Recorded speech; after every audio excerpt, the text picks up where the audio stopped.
Selamat datang di Novel Story, channel yang menceritakan novel berjudul Aku Bukan Menantu Sampah. Jangan lupa subscribe dan like. Sekian dari Mimin, silahkan menikmati ceritanya ya. Aku Bukan Menantu Sampah, bab 488, segelas untuk 200 juta.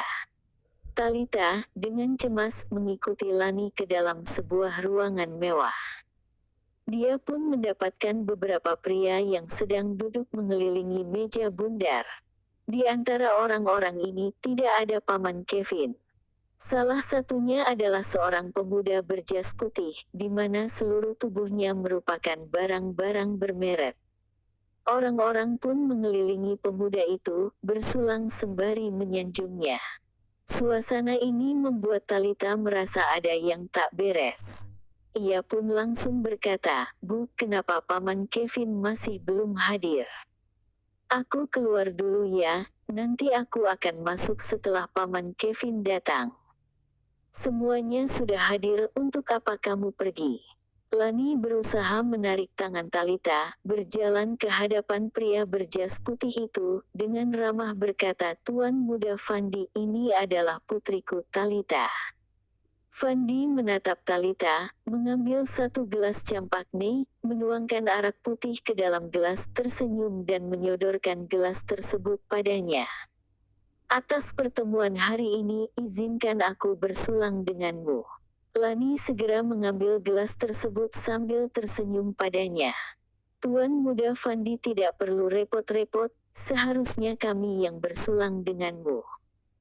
Setelah mengatakannya, Lani menyodorkan gelas campakne kepada Talita. Talita dengan canggung berbisik, "Bu, aku tidak minum." Wajah Lani seketika menjadi suram. "Tuan Muda Fandi secara pribadi ingin bersulang denganmu, kamu minumlah, nanti orang-orang akan mengatakan kalau putri keluarga Meng itu tidak sopan." Talita tidak punya pilihan, terpaksa meminum segelas arak putih. "Bagus." Fandi dengan puas mengangguk kepalanya, memberi isyarat agar Talita duduk di sampingnya. Lani menekan bahu Talita, memaksanya duduk di samping Tuan Muda Fandi, mengancamnya sambil berbisik. Tuan Muda Fandi adalah keponakan Paman Kevin. Dia membuka perusahaan investasi di kota Sahaja.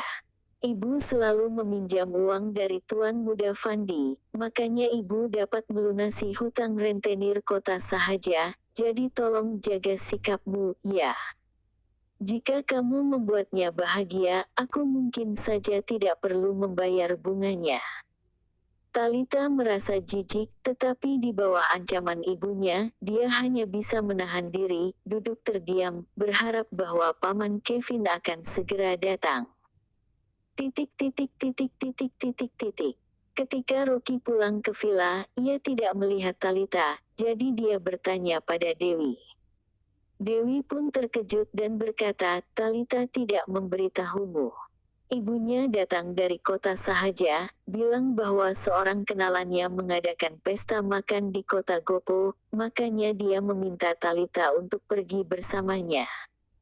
Lani ada di kota Gopo. Rocky tiba-tiba mengerutkan keningnya. Wanita itu memang racun. Dia segera bertanya, "Talita pergi kemana?" "Tidak tahu." Dewi menggelengkan kepalanya. Dia pun merasa tidak enak mencampuri urusan dalam keluarga orang lain. Rocky berpikir sejenak, lalu segera menghubungi Lian, memintanya untuk menyelidiki kemana Talita pergi. "Di rumah Manor. Ayo, aku menawarkan segelas untukmu."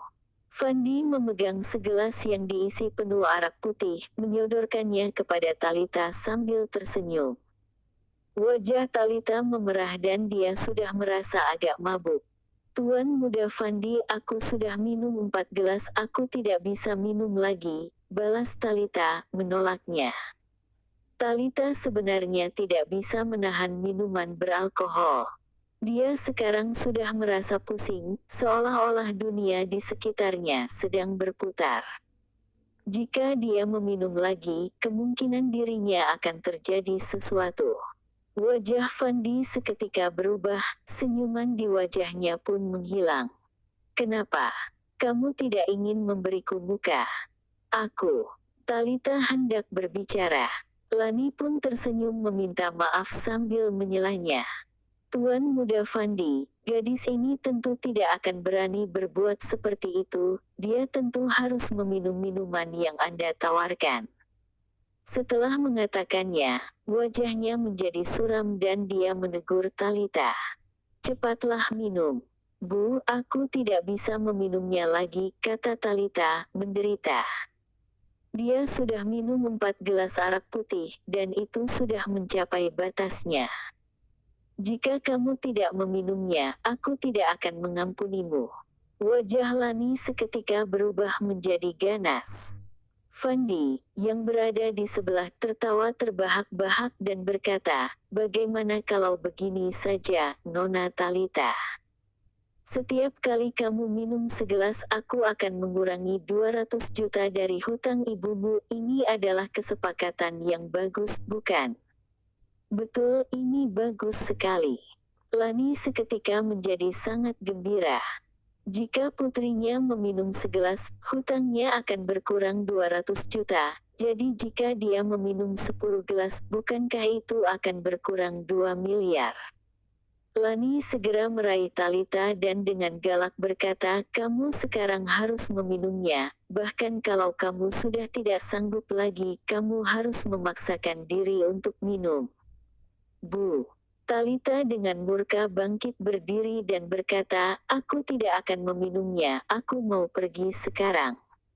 Dia sudah dapat melihat bahwa tujuan Lani membawanya kemari bukan untuk makan-makan, melainkan untuk menemani Fandi agar dapat mengurangi uang pinjamannya.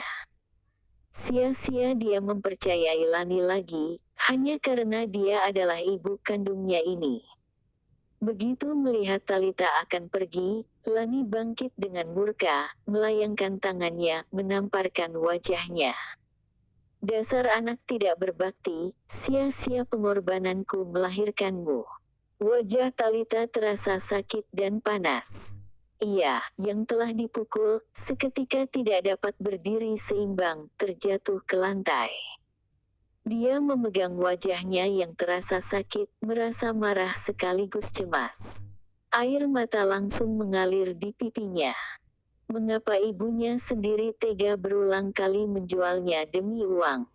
Karena takut Fandi akan menarik kembali ucapannya, Lani segera membalik badannya dan berkata, Tuan Muda Fandi, aku sudah memberinya pelajaran, dia pasti akan meminumnya. Fandi tersenyum dan berkata, tampaknya putrimu tidak kuat minum, jadi sebaiknya jangan dipaksakan. Biarkan dia menemaniku tidur semalam, maka aku akan mengurangi 2 miliar dari hutangmu, bagaimana? Tidak. Talita seketika tampak terkejut, segera berjuang untuk bangkit berdiri, lalu berlari keluar pintu. Kamu kembalilah.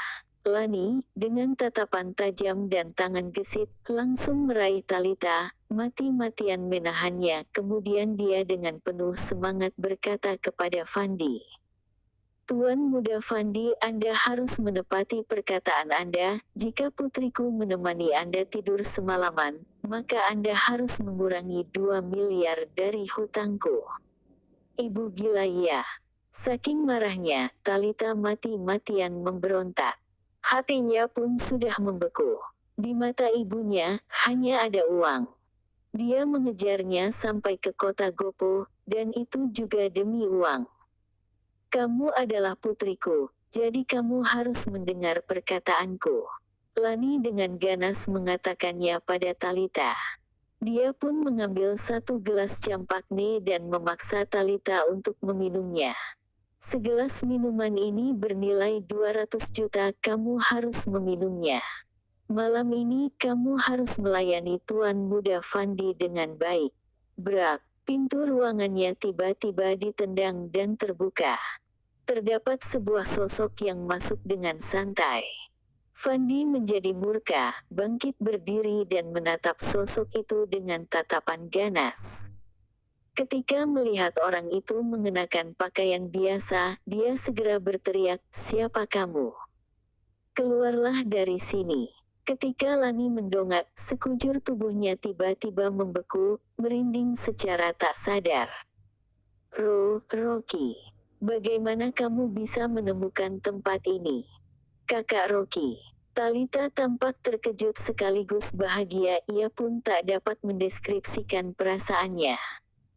Rocky memasukkan kedua tangan ke dalam saku celananya, dengan santai berjalan masuk, menarik sebuah bangku dengan kakinya, duduk di sana, dan tersenyum dingin. "Fandi, karena kamu suka memaksa orang untuk minum, maka aku akan menemanimu minum. Malam ini aku akan menemanimu bermain hingga puas." "Sial." Fandi dengan murka berkata, "Aku tidak tertarik dengan pria." Penjaga cepat pukul orang bodoh itu dan usir dia keluar dari rumah manor ini. Siapa orang aneh ini? Kenapa dia bisa berani datang kemari? Tapi setelah Fandi berteriak, tidak ada sedikit pun gerakan yang terjadi di luar ruangan mewah tersebut. Hanya ada seorang pria tua yang masuk ke dalam dan menunduk kepada Rocky. "Direktur Rocky, semua penjaga di luar sudah dibereskan, jumlahnya terdapat 35 orang." Rocky mengangguk sejenak dan berkata, "Paman Ali, terima kasih atas kerja kerasnya. Kamu berdirilah di sebelah dan tunggulah sebentar." "Baiklah." Paman Ali membungkuk, mundur ke belakang dan berdiri di luar pintu.